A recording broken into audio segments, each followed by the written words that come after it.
नमस्कार। मैं हिम्मत सेठ एक बार फिर आपके सामने उपस्थित हूँ एक नए विषय को लेकर। दोस्तों, उदयपुर में स्वतंत्रता आंदोलन जब चल रहा था, उसके पहले से कुछ संस्थाएं यहाँ पर काम कर रही थी और वो संस्थाएं इसलिए बनी थी कि गुलामी के उस दौर में स्वतंत्रता की अलख जगाने के लिए बालकों को तैयार किया जाए और वो फिर उस आंदोलन में भाग लें, और ऐसा हुआ भी। 1916 में महिला परिषद, महिला विद्यालय का गठन हुआ, संस्था चली। भैरूलाल जी गेलड़ा ने महिलाओं की शिक्षा पर एक संस्था बनाई। उस समय मतलब 1916 में बहुत कठिन था महिलाओं पर बात करना, और मेवाड़ जैसे सामंती परिवेश में महिलाओं की शिक्षा पर बात करना और उसके लिए संस्था बनाना एक बहुत ही दुर्भर काम था। उसको भैरूलाल जी गेलड़ा ने किया। हम उनको आज के दिन सलाम करते हैं। इसी तरह से 1931 में मोहन सिंह जी मेहता ने विद्या भवन की स्थापना की। विद्या भवन एक बेसिक स्कूल है जो एक अलग तरह की पहचान रखता है। उदयपुर के अंदर अलग पहचान है। अब विद्या भवन सोसाइटी के अंदर बहुत सारी चीज़ें आ गई। पहले स्कूल ही था, अब वो रूरल इंस्टीट्यूट कॉलेज भी है, पॉलिटेक्निक भी है, एक वहाँ पर सिविल इंजीनियरिंग का एक कृषि विज्ञान केंद्र भी है। लेकिन उनकी सारे की जो सोसाइटी है, जो जिसके अंडर में ये सब चीज़ें आती है, वो विद्या भवन फतेहपुरा में स्थित है। और उसके अध्यक्ष जो हैं, वैसे तो पहले मोहन सिंह जी मेहता थे, फिर जगत मेहता हुए, और फिर अपने ये भी रहे, स्टूडेंट लीडर थे उस समय। रियाज बोहरा जो थे, रियाज तहसीन, वो इसके 11 साल तक लगभग अध्यक्ष रहे। और वधावन साहब को भी बीच में घुसेड़ा था इसमें, और मतलब उनका कोई उपयोग नहीं था इस संस्था के लिए। वधावन साहब का उनको क्यों बनाया पता नहीं, लेकिन ये सब लोग रहे। कालूलाल जी श्रीमाली भी इसमें अध्यक्ष रहे काफ़ी समय तक, डायरेक्टर भी रहे रूरल इंस्टीट्यूट के, और बीएड के प्रिंसिपल भी रहे।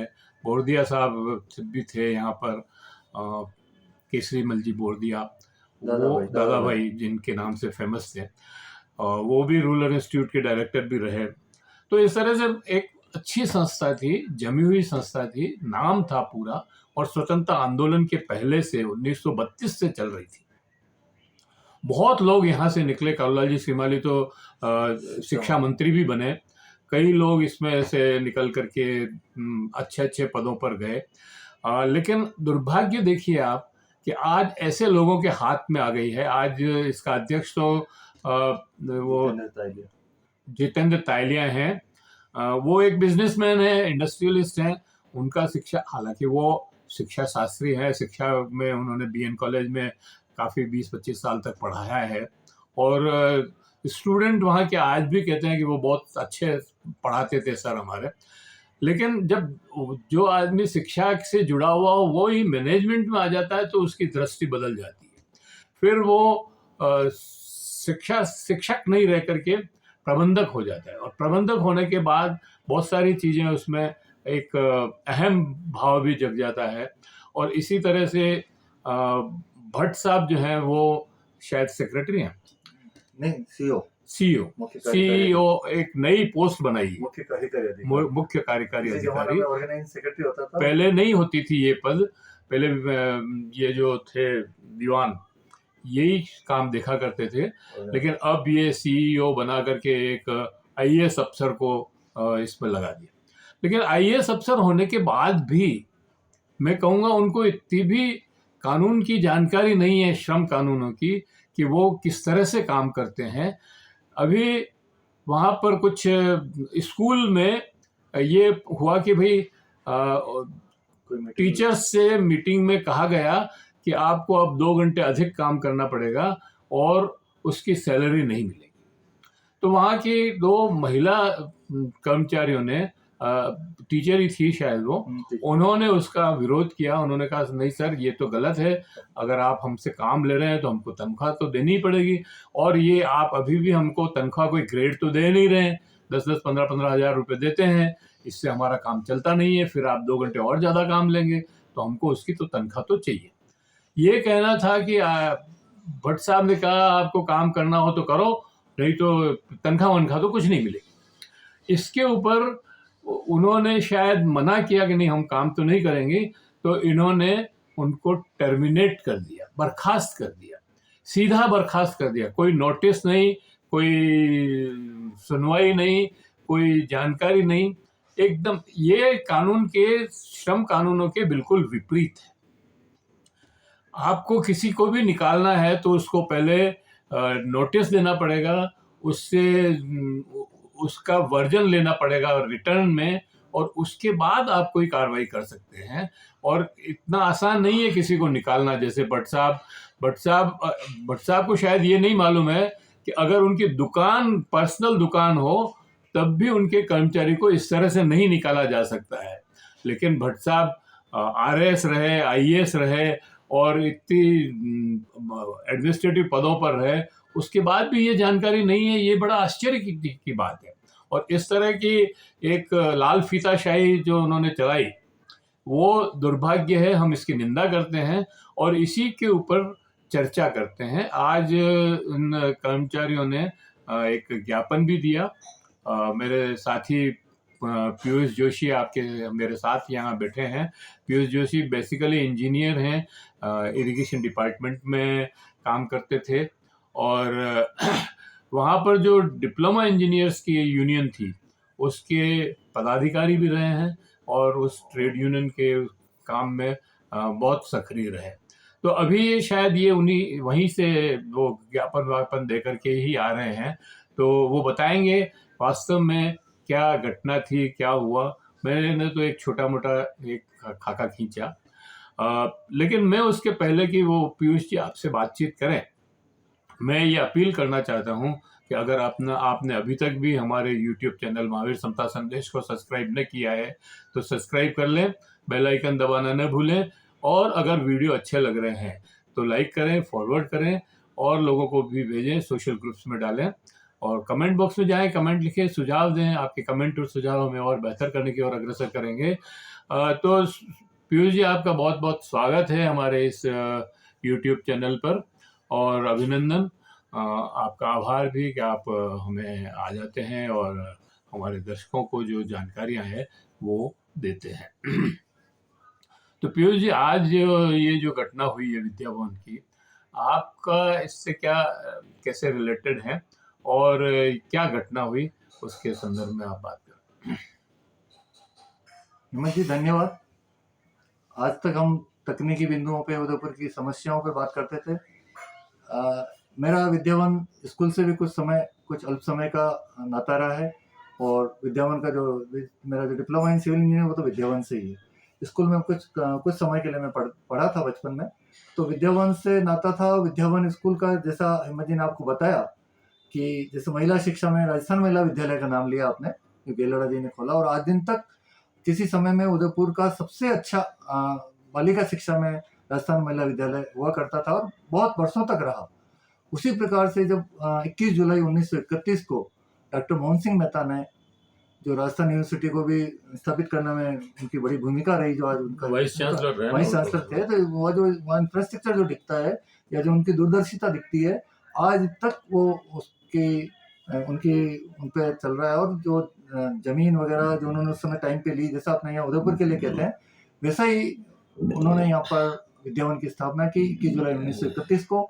और विद्यावन का आदर्श वाक्य आज भी आप कहीं मनोग्राम में देखें तो, कर्मण्येवाधिकारस्ते मा फलेषु कदाचन, कर्म करते रहो, फल की इच्छा मत करो। लेकिन विद्यावन ने बहुत प्रगति की, शिक्षा के क्षेत्र में बहुत उन्नति की।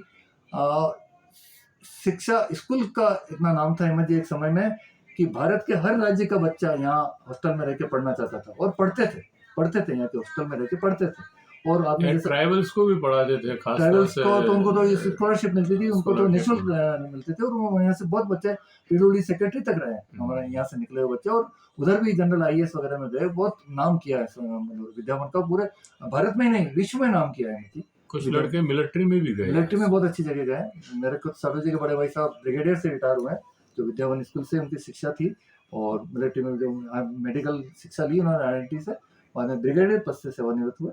तो उनके फादर भी ऑर्गेनाइज सेक्रेटरी रहे। तो विद्यावन संस्था वहाँ के कार्यकर्ताओं से, उनके पूर्व छात्रों से, प्लस वहाँ के कर्मचारियों के जो लगाव था, जैसा अपन विद्यापीठ में भी कह सकते हैं जन्नू भाई के समय था, तो उन लोगों के खून पसीने से बनी हुई संस्था थी, और संस्था से जो लगाव होता है तो आप सोच सकते हैं कि वो उनका क्या डेलीगेशन होगा और कितना डिवोटी होगा उसमें। उस समय पैसे भी मायना नहीं रखता था, महंगाई होती थी लेकिन तनख्वाहें तो सभी की कम होती थी, और पूरा तन मन धन से काम करते थे वहाँ के एम्प्लॉय। उन्होंने हाथों से अपने श्रमदान से बिल्डिंगें बनाई है या वो काम किए वहाँ पे।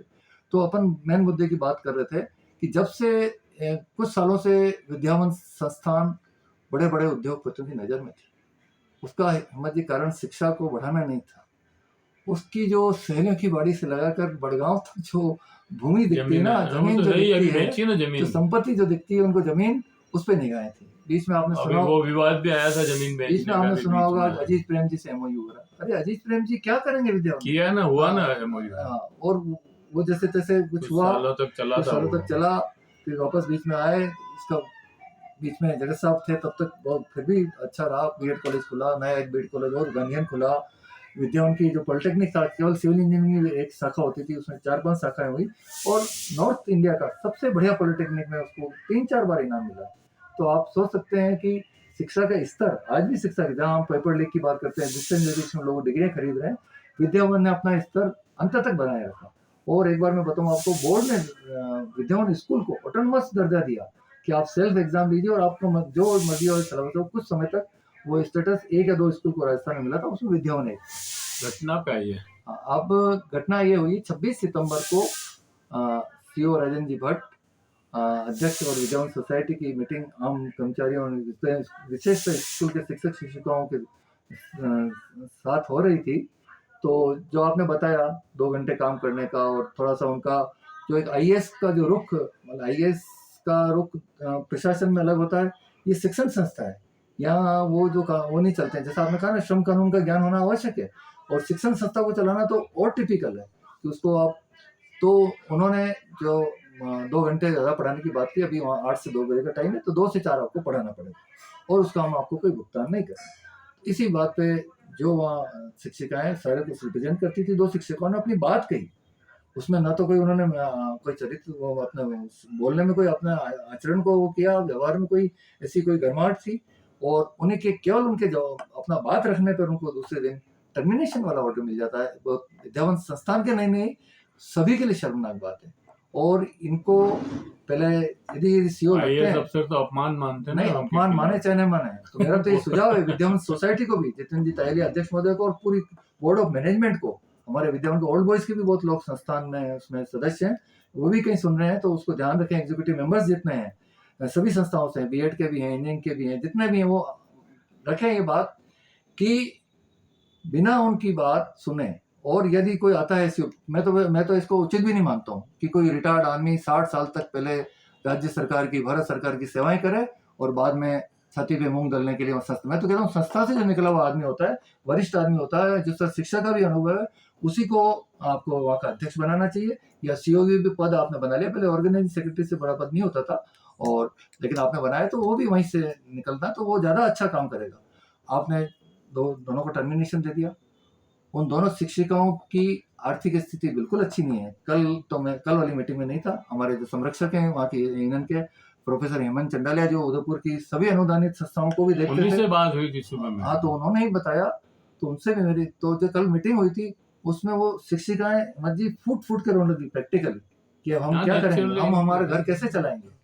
तो ये विद्यावन संस्थान के लिए बहुत शर्मनाक बात है। और आज फिर उन्होंने, क्योंकि सोमवार है, 13 अक्टूबर से दीपावली की छुट्टियां हो जाएगी, तो आज उन्होंने सबसे पहले डिमांड उनकी कर्मचारी उनकी यही है कि तो रिटायर्ड आदमी कोई नहीं रहो, सबसे पहले राजेंद्र भट्ट को विद्यावन से हटाया जाए और नया सीओ विद्यावन संस्थान से किसी कार्यकर्ता को, वरिष्ठ आदमी को, शिक्षा शास्त्री को लगाया जाए और वही अच्छा रहेगा। तो उनकी प्रथम डिमांड तो यही है। दूसरा सबसे इम्पोर्टेंट, जो दोनों शिक्षिकाओं को उन्होंने टर्मिनेशन बिना नोटिस, बिना किसी उसके जिसको गैर संवैधानिक, गैर विधि प्रक्रिया अपनाए हुए, गैर विधि प्रक्रिया अपनाए हुए जो किया है, तो उसका आदेश आप विधि ने दीपावली की छुट्टी के पूर्व यदि आदेश वापस लें, नहीं तो हम वहाँ पर जो भी जितने भी लोग हैं उदयपुर में, कर्मचारी हितैषी, मजदूर हितैषी, कर्मचारी हितैषी, वो लोग विद्यावन संस्थान में अपना धरना लगाएंगे, प्रदर्शन लगाएंगे।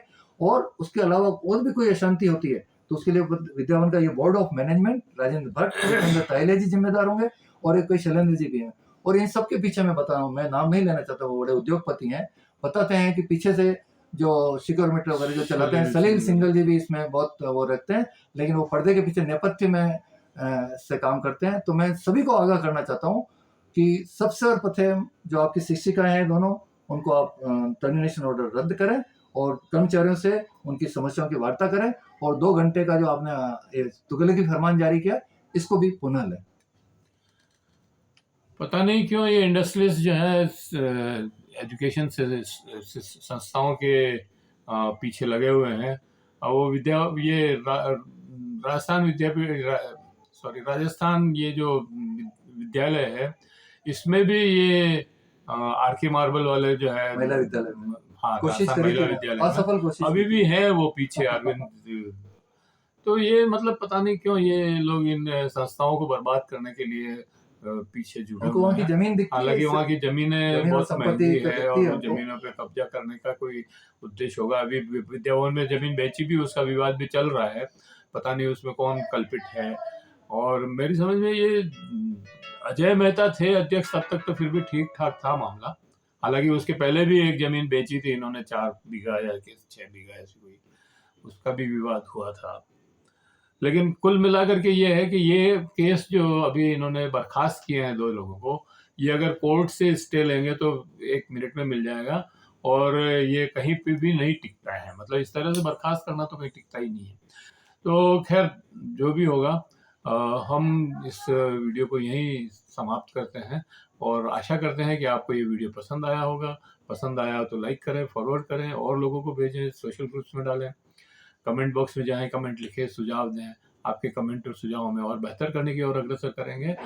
अगर आपने अभी तक भी हमारे यूट्यूब चैनल को सब्सक्राइब न किया है तो प्लीज़ प्लीज़ प्लीज़ सब्सक्राइब कर दें, बेल आइकन दबाना न भूलें। आपका सब्सक्राइब करना और वीडियो को लाइक करना हमारे लिए ऊर्जा पैदा करता है। तो वो ऊर्जा बनाए रखने के लिए आपको इतना सा कष्ट तो करना ही चाहिए कि आप उसको सब्सक्राइब करें। जय हिंद, जय भारत। पीयूष जी, आपका बहुत बहुत आभार कि आप ये सब लोगों को सहयोग करते हैं। ये जो सूचना थी, मतलब मेरे जहन में थी सुबह, चंडालिया जी ने बताया था मेरे को कि इस तरह से 2 लोगों को निकाल दिए हैं और आज वहाँ मीटिंग भी है। पर मैं तो खैर अब कहीं जाना आना मुश्किल ही है मेरा तो ठीक है, समाप्त करते हैं। आगे की जो भी कार्रवाई होगी वो उसके हम आपको सबको अवगत कराएंगे। जय हिंद, जय भारत। मिलते हैं किसी और वीडियो